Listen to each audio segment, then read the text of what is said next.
Mercredi 25 juillet 2018, messieurs, dames, bonsoir et bienvenue à ces 19h45 de la télévision Labari. Libéré hier et à leur sortie des différentes prisons, les acteurs de la société civile ont eu droit à un accueil à la hauteur de la noblesse de leur lutte citoyenne contre la loi de finances 2018. À cet effet, ils étaient nombreux les citoyens à faire le déplacement de leur lieu de détention jusqu'à leur domicile respectif. Le compte rendu de cet accueil avec Hassan Saleh Mustafa, c'est les images de Ibrahim Abdou.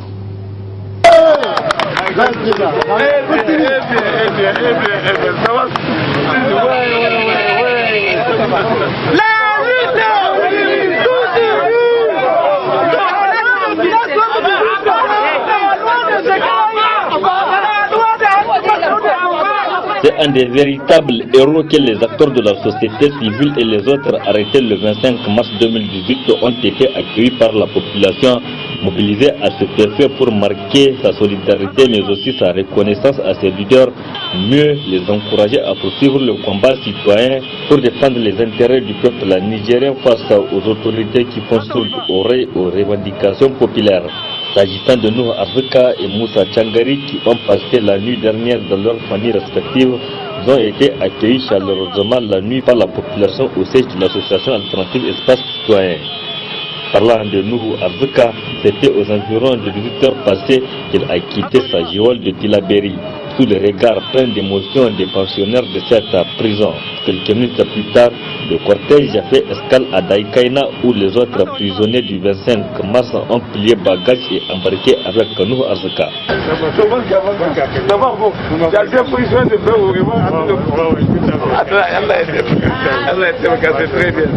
Quant au troisième acteur de la société civile nigérienne libéré hier, Ali Idrissa, qui a également quitté sa cellule de Filengue hier soir, a été lui accueilli ce mercredi dans la mi-journée à la rentrée de Niamey route Filengue aux environs de 13 heures où une foule immense l'attendait. Après les congratulations et les accolades, le cortège prend la direction du siège de l'association alternative Espace Citoyen.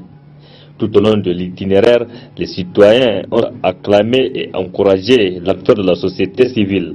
L'ambiance était plus festive au niveau du marché Wadata, où l'activiste était obligé de marquer un arrêt pour saluer cette foule très réconfortée de la lutte citoyenne que mène la société civile nigérienne depuis un certain temps.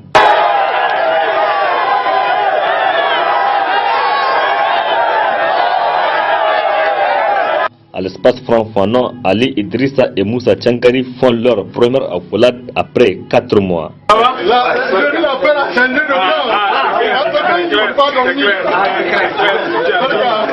Ainsi, 4 mois après avoir été coupé de son milieu, Ali Idrissa se retrouve parmi les siens, notamment sa maman, ses 2 épouses, ses enfants, ses parents, amis et connaissances et ses camarades de la société civile très contents. Contents non pas de la sortie de leurs camarades, mais pour la détermination affichée par les ex-prisonniers de continuer la lutte sans relâche. La lutte ne fait que commencer, clament-ils tous dans leurs propos. Suivant à présent les réactions à chaud de ces acteurs de la société civile au QG d'Alternative Espace Citoyen. Continuer ce combat et Inch'Allah on va vaincre. Ça, il ne faut même pas avoir de doute.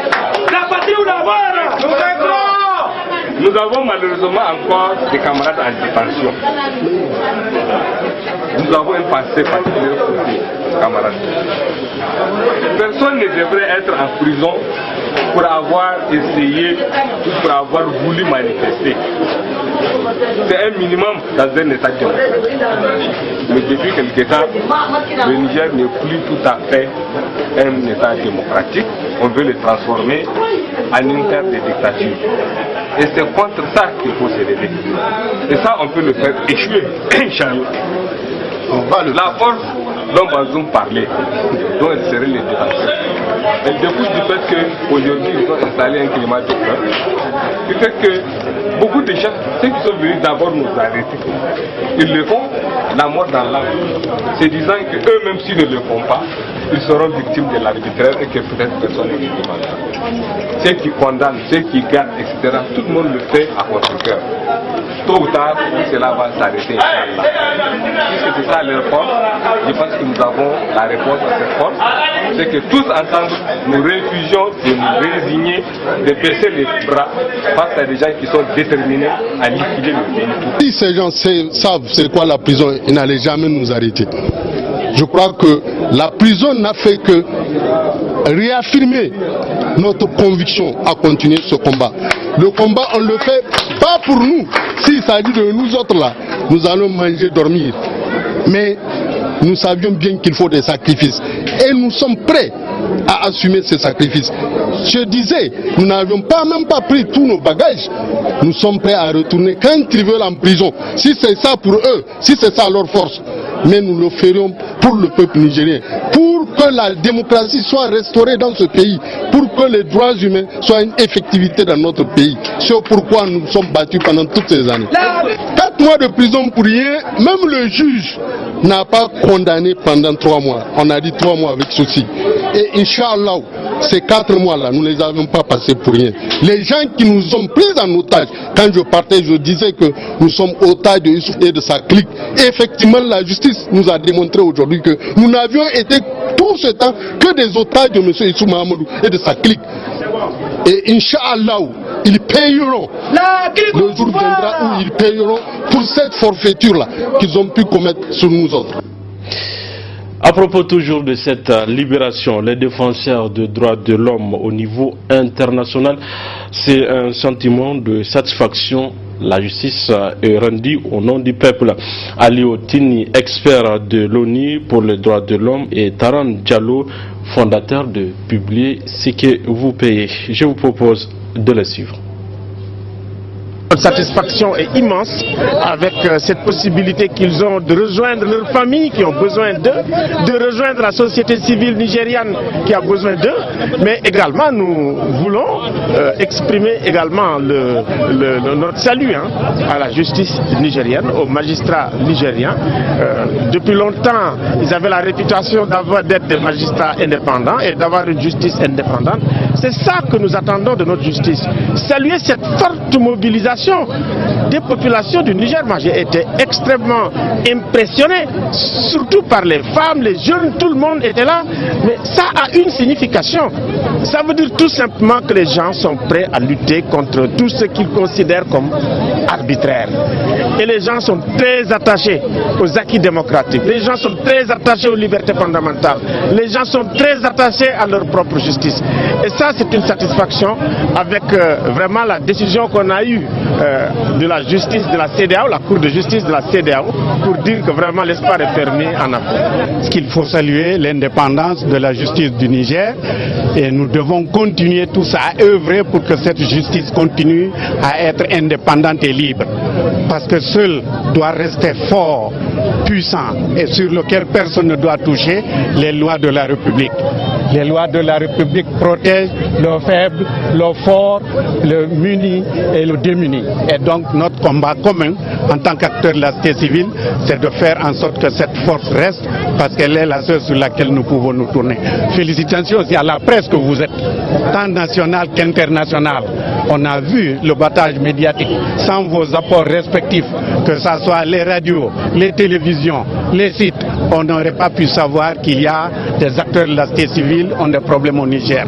Vous l'avez amplement relayé et nous sommes tous aujourd'hui satisfaits. Le combat continue par le plaidoyer, la concertation. C'est notre raison d'être et c'est notre vocation de faire des plaidoyers citoyens pour qu'il y ait un développement au bénéfice des citoyens. Cette brève avant la suite de cette édition, 99e jour de prison Pour Michael Zodi du mouvement Tournant la page et Djori Ibrahim d'Alternative Espace Citoyen, ils ont été arrêtés le 15 avril dernier dans le cadre de la lutte contre la loi de finances 2018. Le premier est gardé à la prison civile de Saï et le second à celle de Kolo. À Zender également, deux acteurs de la société civile, à savoir Yahya Badmassi d'Alternative Espace Citoyen et Sadat Ilia Malan du MPCR, continuent à garder prison pour leur détermination dans le combat contre la loi de finances 2018. Notons cette dernière interpellation dans le rang de la société civile, c'est celle de Karim Tonko de l'IJP2DH, membre du cadre de concertation et co-signateur de la manifestation du 15 avril dernier. Il est incarcéré, lui, à la prison civile de Niamey. Je vous donne lecture de cette déclaration des organisations internationales de défense des droits de l'homme et de développement suite au procès des acteurs de la société civile. Nous avons appris le verdict du procès qui a opposé l'État du Niger à 24 acteurs du cadre de concertation de la société civile indépendante nigérienne. Après plus de 120 jours de détention, au terme de ces verdicts, des cas de relax, des condamnations à 3 mois avec sursis et des condamnations fermes ont été prononcées.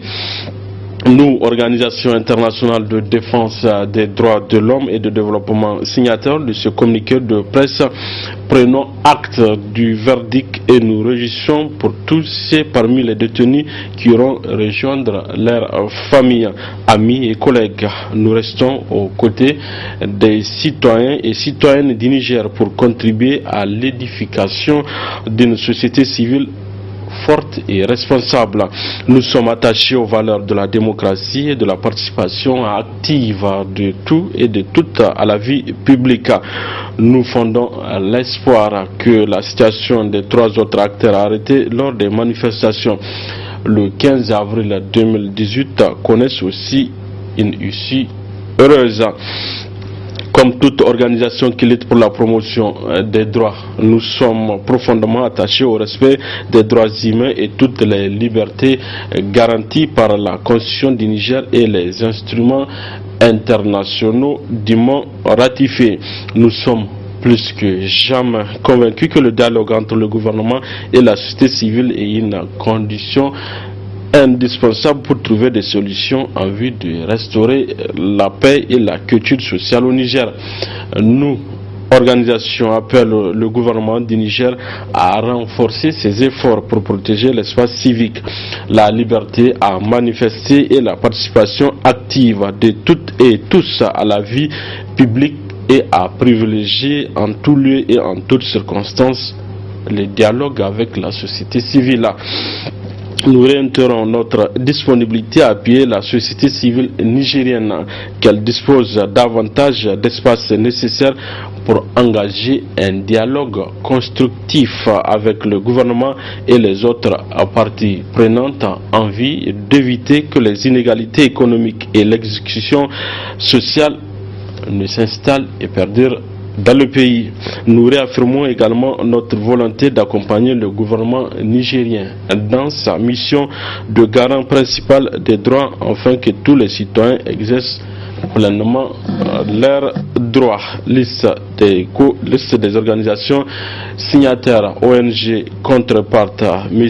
Grégory Ampul, directeur pays; NDI, Dr Charles Yavo Jacopo, directeur résident NDI Niger; SUSAID, Adamou Moussa Abba, représentant pays SUSAID Niger; Oxfam, Madame Assalama Sidi, directrice pays.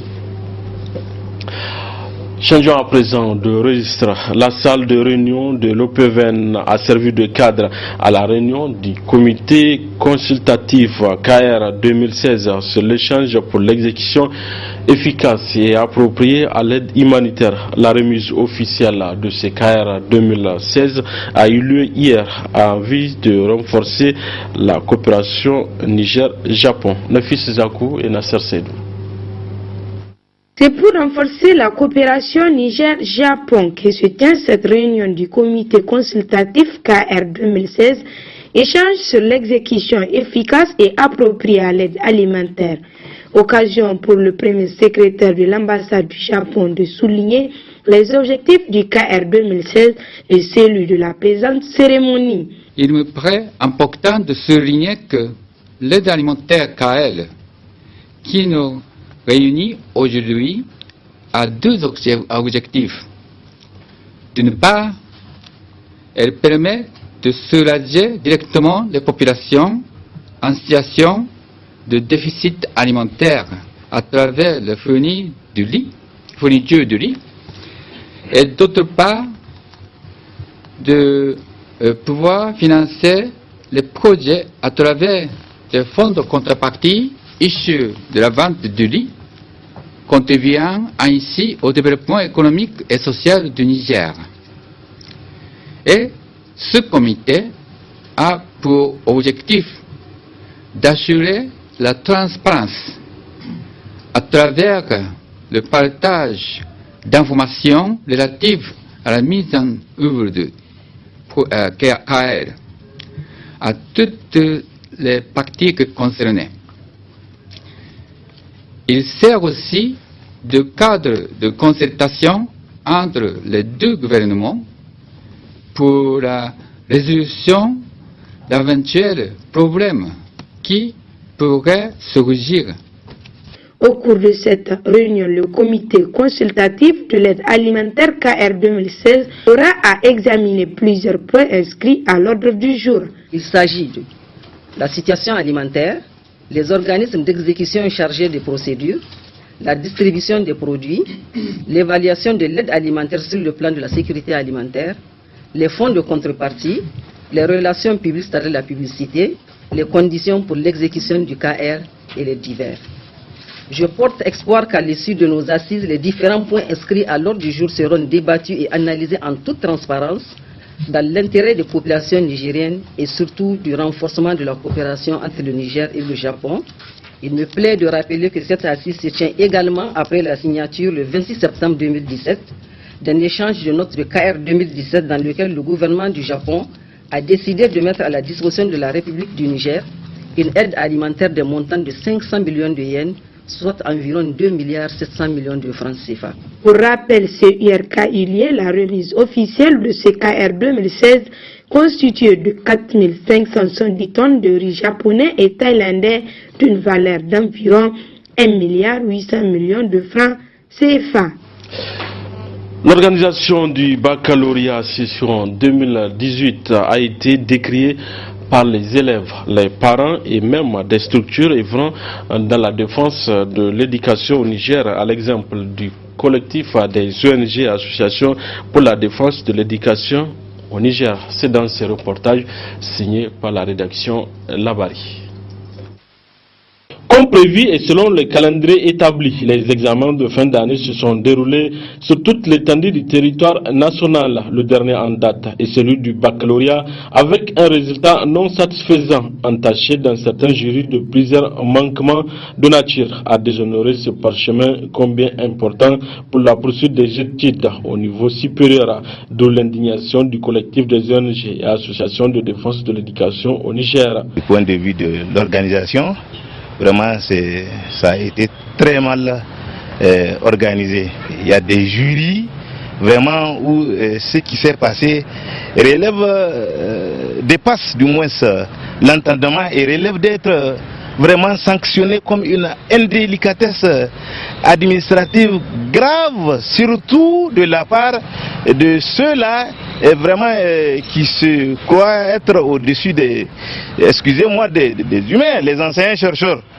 Comment est-ce que on peut dire que un candidat décédé depuis mars est admis au premier groupe et des candidats absents à l'examen, 4 candidats effectivement sont admis au second groupe.